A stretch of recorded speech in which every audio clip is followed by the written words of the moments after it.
Hello friends, ये प्राचीन Konkan museum, अगर आप गणपति फुले रिसोर्ट में स्टे कर रहे हो तो वहाँ से आपको 7 से 10 मिनट दूरी पे ये प्राचीन कोंकण म्यूज़ियम है। कार से आपको उतना ही टाइम लगेगा, 1.2 किलोमीटर। यहाँ पे टिकट का कॉस्ट एडल्ट और बच्चों के लिए 40 रुपये है और इसका ओपनिंग टाइम है डेली सुबह 8:30 से लेकर शाम के 6 बजे तक। अगर आप दोपहर से पहले जाते हो 11 बजे के करीब तो अंदर आपको अतिथि रेस्टोरेंट भी मिलेगा। वहाँ पे आप ऑथेंटिक कोंकणी फूड ले सकते हो, मिल्स ले सकते हो, जहाँ पे आपको स्पेशलिटी है कि बनाना लीव्स में आपको वो खाना परोसा जाएगा। जहाँ पे आप उकरीची मोदक, थालपीठ, सोलकड़ी, ये मस्ट ट्राई आइटम्स है। डेव्हलपमेंट अँड रिसर्च सेंटर ही आमची संस्था आहे आणि या ठिकाणी आम्ही पर्यटनातून रोजगार निर्मिती हा विषय घेऊन ते काम करत आहोत। आपली संस्कृती ही निसर्गातून फुललेली आहे। पूर्वजांनी विविध वनस्पती व प्राणी यांना देवत्व बहाल करून त्यांच्याविषयी कृतज्ञता व्यक्त केली आहे। पूर्वी प्रत्येक गावामध्ये राखीव जंगल असे, त्याला देवराई असे म्हणत। त्यातील वनस्पती व प्राणी यांची हत्या केल्यास ते पाप समजले जाईल। विविध धार्मिक ग्रंथांचा अभ्यास करून आम्ही एक नक्षत्रबाग तयार केली आहे। प्रत्येकाच्या जन्म नक्षत्रानुसार एक वृक्ष आराध्य वृक्ष म्हणून मानला जातो। त्याची पूजा अर्चा केल्यास त्या व्यक्तीला धन, सौख्य, आरोग्य प्राप्त होते।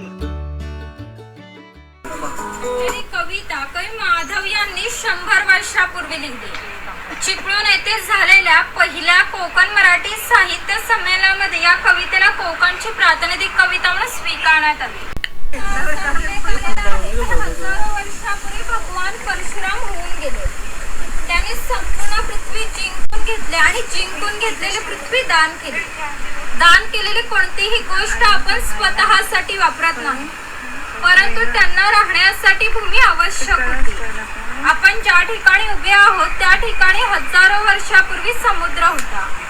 त्यांनी त्याच्याशी युद्ध केलं आणि त्याला 40 ते 50 किलोमीटर पाठीमागे ढकलले आणि या सुंदर कोकण प्रदेशाची निर्मिती केली। कोकणामध्ये लाल रंगाचा जांभा नावाचा दगड मिळतो। जांभ्या दगडाचा हा जो पक्का रोड बनला आहे त्याला कोकणी भाषेमध्ये पाखाडी असे म्हणतात।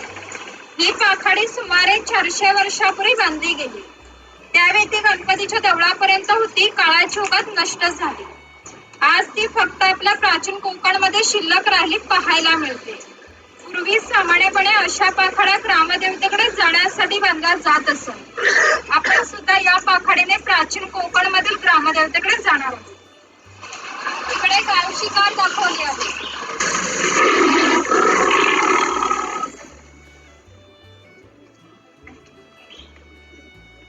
गाव शिकार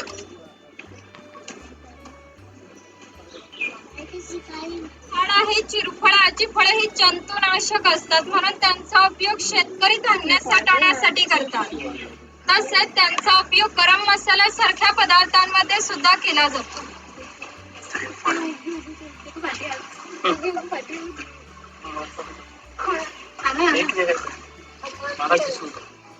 इकडे माडीवाला दाखवला आहे। ताडीवाडी करणारे असतात ते हे फिरली मेणाचे झाड, या झाडापासून नीरा तयार केली जाते।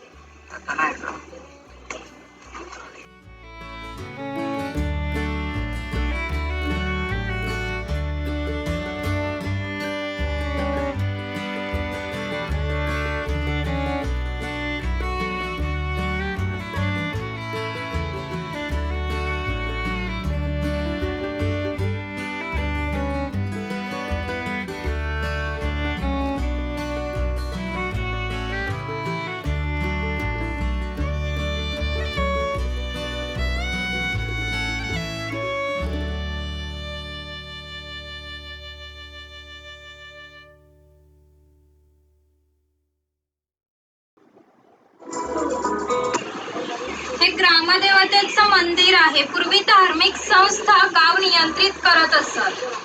गावातील गावकरी येथे एकत्र येत असत। गावातील 2 व्यक्तींची भांडणे झाली तर सर्व गाव एकत्र येऊन गाव प्रमुख त्यांच्या समोर न्यायदान करीत असते। गावातील सार्वजनिक कामे जशी पाखाड्या बांधणे, लाकडी सांकबन यासारखी कामे कोणी वा कोठे कधी करायच्या विषयीचा निर्णय गावकरी इथे बसूनच घेत असत। आणखी एक महत्वाचे वैशिष्ट्य म्हणजे जगभर अशी प्रथा आहे की प्रत्येक जाती धर्माचे लोक हे आपापल्या देवाकडे जातात, देवाचं दर्शन घेतात. आपण कोकणी माणसे सुद्धा वर्षभर देवळात जाऊन देवाचं दर्शन घेतो.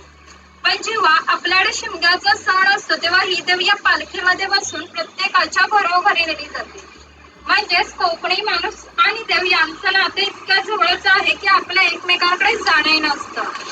या देवीचं नाव वाघजाई आहे. हे नाव मी जाणीवपूर्वक ठेवले. असं म्हणतात की ज्या निसर्गात वाघ आहे तो निसर्ग समृद्ध असतो. 500 वर्षापूर्वीचा निसर्ग सुद्धा असा समृद्ध होता. त्याला आमच्या भावविश्वामध्ये दैवत्वाचं स्थान आहे. आपण कोकणी माणसे वड, पिंपळ, साप, नाग यांची पूजा करतो. म्हणजेच आपण निसर्ग पूजक माणसे आहोत. म्हणून या देवीचं नाव सुद्धा प्रत्यक्ष निसर्गाशी संबंधित असं ठेवलंय वाघजाई. म्हणजेच नाभिक पहाटेच्या वेळी घरी परत येतात. कोळी लोकांचं बघू शकता. नाभिक आहे. पूर्वी कोकणामध्ये 12 पलुतेदार पद्धत अस्तित्वात होती. म्हणजेच नाभिक, सुतार, कासारे प्रत्येकाच्या घरोघरी जाऊन सेवा पुरवत. त्या बदल्यात त्यांना पैसे नव्हे तर केवळ धान्य मिळेल. म्हणजेच एका नाभिकाला एका कुटुंबातील पुरुषाचे घरी जाऊन केस व दाढी करण्यासाठी वर्षभरासाठी 4 पायली म्हणजे आताचे 8 किलो धान्य मिळत असे. एवढ्या अल्प मोबदल्यात लोक समाजाची सेवा करत असत. धार्मिक व राजकीय बाबतीत पहिला मान खोतांचा असे. खोत गावचे प्रमुख असत. गावात न्यायदार करणे, महसूल गोळा करणे, कायदा व सुव्यवस्था सांभाळणे इत्यादी कामे खोतांची असत. खोत लोक जमीनदार असत. सर्वसामान्यपणे सुखवस्तू असत. त्यांच्या बसण्याच्या लग्बीवरून ते कसं ऐशारामी जीवन जगायचे याची तुम्हाला कल्पना येईल.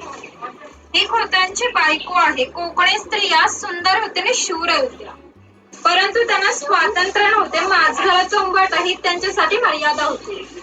ही खोतांची 2 मुले आहेत. ते आपल्या परंपरागत खेळ सोंगट्या खेळत आहेत. हाच खेळ महाभारतात धर्मराज आणि दुर्योधन यांच्यामध्ये द्यूत या नावाने खेळला गेला. हस्तिदंती फासे असतात किंवा शंखांच्या कवड्या असतात. त्या टाकून विशिष्ट प्रकारचे दान मागितले जाते. त्यानुसार सोंगट्या पुढे मागे सरकवून हा खेळ खेळला जातो. जर खेळणारे कसबी असतील तर हा खेळ 1 ते 2 रात्र सहज रंगत असे. इतका मजेशीर खेळ आहे. घराची रचना पहा. खोत ज्या उंचवट्यावर बसतात त्याला ओटी म्हणतात. गावातील मान्यवर लोक ओटीवर बसत असत. समोर आहे ती पडवी. सर्वसामान्याने पडवीला बसायचे. खोतांच्या उजव्या बाजूला हे देवघर, खोतांच्या डाव्या बाजूला स्वयंपाकघर, खोतांच्या मागे आहे माजघर म्हणजे पूर्वीची बेडरूम. घराचे छप्पर पहा. वरती छोटे छप्पर, मध्ये गॅस, त्याखाली मोठे छप्पर.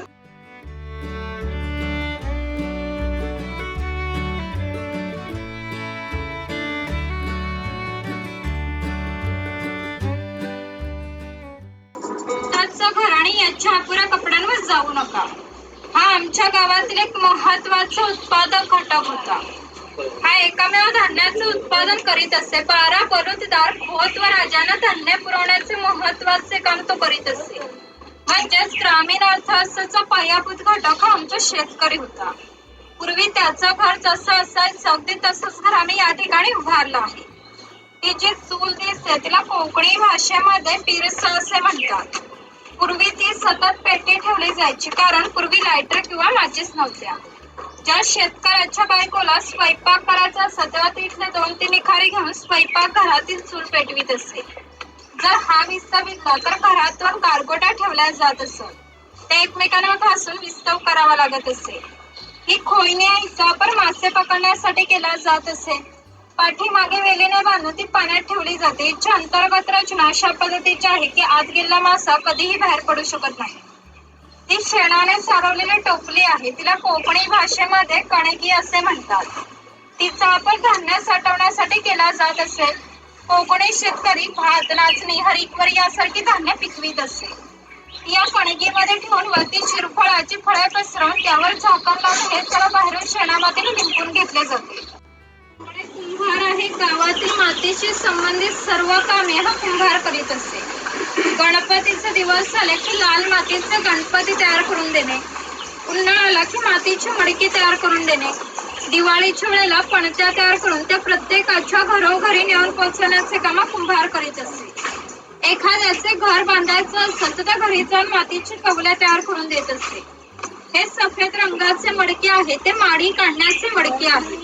कोकणामध्ये नारळाची झाडे मोठ्या प्रमाणात असतात। त्यांना नारळ येण्यापूर्वी पोय येते, तिला आडवा खाप दिला जातो, बाजूने विशिष्ट प्रकारचा झाडपाला लावला जातो। तो पाला आतील माडी शोषून घेतो, एक थेंब थेंब गाळणारी माडी हे मडके वरचेवर लावून त्यामध्ये साठवले जाते। विविध देवतांना लागणारे दागिने बनवून देण्याचे काम सोनार करीत असते। त्याच्या या अप्रतिम कलाकुसरम या दागिन्यांना जगभर मागणी होती। शिमगा, नवरात्र व अन्य वेळी ग्रामदेवतेला दागिने घालण्याचा मान सोनाराचा असतो। हा वाणी आहे चावला, बुरदा, भोळ्या कोकणातील बंदरांना 5000 वर्षांपूर्वीचा इतिहास आहे। या बंदरांमधूनच भारतीय व्यापाऱ्यांनी जगाशी व्यापार केला। येथून निर्यात होणाऱ्या वस्तूंमध्ये हस्तकौशल्याच्या वस्तू, तलम, कापड, हस्तिदंती वस्तू, हिरे, माणिके, मोती, शंख, शिंपले इत्यादी वस्तूंची निर्यात वाणी करत असते। त्या बदल्यात संपूर्ण जगातून भारतात सोने येत असते। म्हणजेच भारताने जे सुवर्ण युग अनुभवला त्याचे प्रवेशद्वारी कोकणची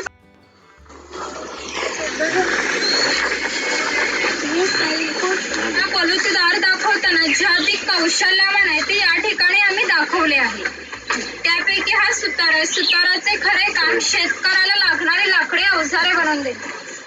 हा सावंतवाडीचा सुतार आहे। सावंतवाडीतील लोकांचे लाकडावरील कोरीवकाम जगप्रसिद्ध आहे। त्यांच्या काही हस्तकौशल्याच्या वस्तू तुम्हाला आमच्या हस्तकला विक्री केंद्रात पाहायला मिळतील।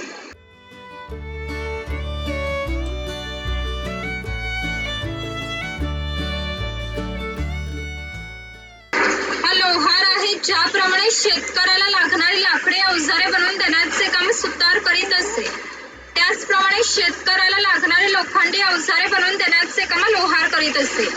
उदाहरणार्थ कोयता, कुऱ्हाड, नागराचे फळ इत्यादी। 500 वर्षापूर्वी कोकणाची राजकीय परिस्थिती अस्थिर होती। बरेचसे लोक सैन्यामध्ये होते, त्यांना लागणारे लोखंडी ढाली व तलवारी बनवून देण्याचे काम लोहार करीत। पूर्वी कोकणी माणसे जेवणामध्ये खोबरेल तेलाचा वापर जास्त प्रमाणात करत असत। शेतकरी आपल्या बागेतील खोबरे स्वतः तेलाकडे घेऊन जात असे आणि तेली त्याच्या देखात तेल पाडून देत असे। हा तेलाचा घाणा आहे, त्याला खुंट असे म्हणतात। यामध्ये खोबरे घातले जाते आणि हे जे उभे लाकूड आहे त्याला कोकणी भाषेमध्ये लाट असे म्हणतात।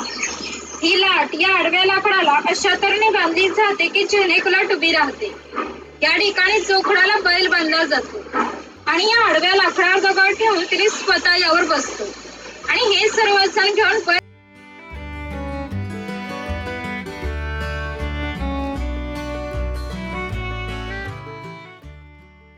प्रत्येक व्यवसाय हे जातीय होते। व्यवसाय निवडीचे स्वातंत्र्य नव्हते। प्रत्येकाला आपल्या जातीचाच व्यवसाय करावा लागत असे। बांबूच्या वस्तू बनवण्याचे काम बुरुड करीत असे। ती कणगी आहे, ती घरी नेऊन त्यामध्ये धान्य ठेवून ती शेणामातीने लिंपून घेण्याचे काम शेतकऱ्याचे असे। अशी श्रम विभागणी केलेली होती।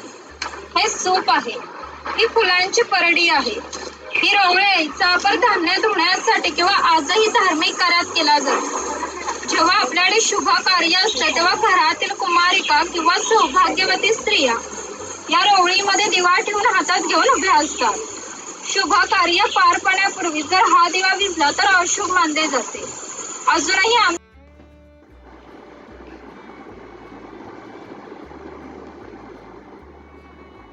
समाजाची स्वतंत्र अशी खाद्य संस्कृती असते। कोणत्याही दोन समाजाच्या खाद्य संस्कृत्या समान नव्हत्या। कोकणी माणसांची चविष्ट अशी खाद्य संस्कृती आहे। आपण कोकणी माणसे जेवणामध्ये भात व मासे मोठ्या प्रमाणात खातो। कोकणात येऊन माशाची आमटी, उकडीचे मोदक, भाजणीचे वडे न खाणे म्हणजे कोकण न अनुभवल्यासारखे आहे। पूर्वी घरामध्ये दगड मातीच्या वस्तू असतात, ते जे जातीसारखं दिसतं त्याला गिराट असे म्हणतात। जातनीमध्ये धान्य दळून निघते तर गिरटामध्ये भात घातले जाते, तेव्हा अख्खा तांदूळ बाहेर निघतो व कोंडा बाजूला होतो। हे मोदक पात्र म्हणजे पूर्वीचा कोकणी कुकर, त्यामध्ये खाली पाणी ठेवले जाते। या चाळणीवर केळीचे पान ठेवून त्यात मोदक ठेवले जातात। झाकण लावून मोदक पात्र चुलीवर ठेवले जाते. आतील मोदक शिजून निघतात. हे पुरण यंत्र आहे. यामध्ये शिजवलेली डाळ घातली जाते व हे रॉड दोन्ही बाजूला फिरवले जाते. आतील डाळ वाटून निघते. याच्या गोड पुरणपोळ्या बनवल्या जातात. तो टिफिन बॉक्स आहे. वरती पाण्याचा तांब्या आहे. खाली 3 डबे आहेत. 2 बाजूला 2 चमचे दोन्ही बाजूने लॉक केलेला आहे. बाजूला चहाची किटली आहे. हे शेवयाचे लोखंडी यंत्र आहे. शेवयाचे लाकडी यंत्र असल्याने प्रेस करायचं. इकडे लाकडी चमच्यात आणि दगडी उखाळा यामध्ये पूर्वी भाताचे पोहे काढले जात असत. यावरून तुमच्या लक्षात येईल की पूर्वीचे जीवनाचे कष्टमय होते आणि हजारो प्रत्येकाच्या घरोघरी जाऊन सेवा पुरवत. त्याचप्रमाणे हा कासर या मुलीच्या घरी आला आहे. हे त्या मुलीचे घर आहे. पूर्वी कोकणामध्ये मुलींची लग्न ही वयाच्या 8व्या किंवा 10व्या वर्षी होत असत. तोपर्यंत हा कासर या मुलीच्या बांगड्या भरण्याचा कोणत्याही प्रकारचा मोबदला घेत नसे.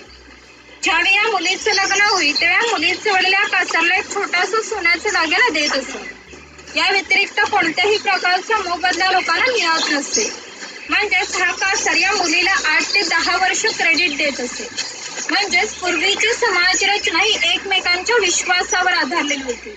थोडक्यात 12 बलुतेदार आपले काम कोणत्याही नफ्या तोट्याचा विचार न करता केवळ कर्तव्य म्हणून करत असतात.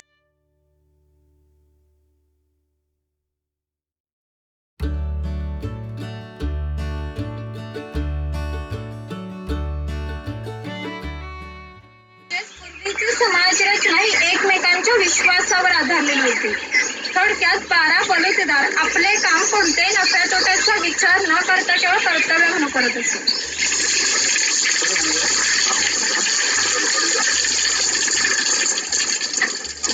हा पाणवठ्यापूर्वी गावामध्ये भरपूर मोठे जंगल होते. त्यामुळे गावात पाणीही मोठ्या प्रमाणात उपलब्ध असते.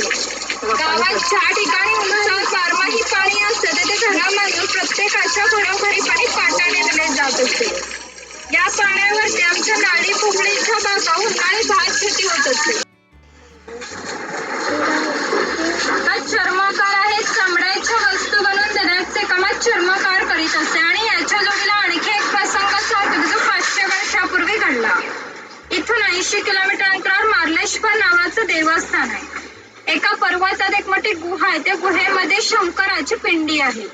आणि याचे वैशिष्ट्य म्हणजे अजूनही त्या गुहेत जिवंत साप आहेत.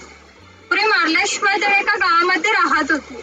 तेथील लोक वाईट मार्गाने वागू लागले. त्यामुळे शंकराचे पावित्र्य कमी होऊ लागले. शंकराला ते मान्य होणे शक्य नव्हते. त्याने गाव सोडून जाण्याचा निर्णय घेतला. मकर संक्रांतीच्या आदल्या रात्री ते गावाबाहेर पडले. गावाबाहेर चर्मकाराचे घर होते. हा चर्मकार गरीब पण श्रद्धा आणि नीतिवान होता. शंकराने कोणत्याही जातीपातीचा विचार न करता चर्मकाराला मशाल दाखवण्याची विनंती केली. चर्मकाराने सुद्धा अतिथी देवोभव समजून मशाल दाखवण्यास सुरुवात केली. शंकराने आज ज्या ठिकाणी मार्लेश्वर आहे त्या ठिकाणी गेल्यावर आपले खरे रूप प्रकट केले व चर्मकाराला दर्शन दिले आणि सांगितले की इथून पुढे मी याच ठिकाणी राहणार. या गोष्टीला जवळजवळ 500 वर्ष होऊन गेली. परंतु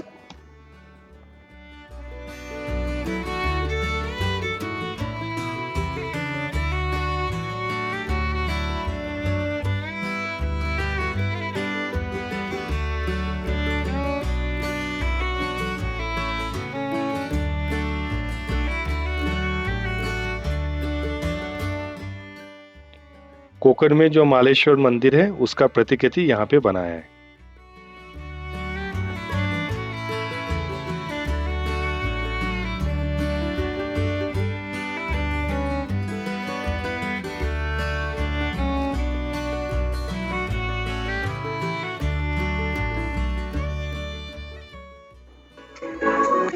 धनगर या मराठी शब्दाचा अर्थ आहे ज्याच्याकडे भरपूर धन आहे.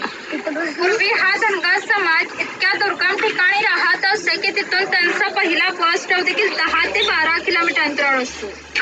हे लोक ज्यावेळी गावात येते तेव्हा त्यांच्या पायात चामड्याची वाहनात घुंगराची काठी व खांद्यावर फाटकी घुंगडी या वेशभूषेत येत असते. असे असणारी प्रत्येक धनगर 100 ते 125 गाई व 5 ते 25 म्हशींचा मालक असे. प्रत्येक गाई म्हशीची किंमत ही 8 ते 10 हजारापर्यंत असते आणि या सर्वांची जर विक्री करायची म्हटली तर त्याची किंमत काही लाखात जाते.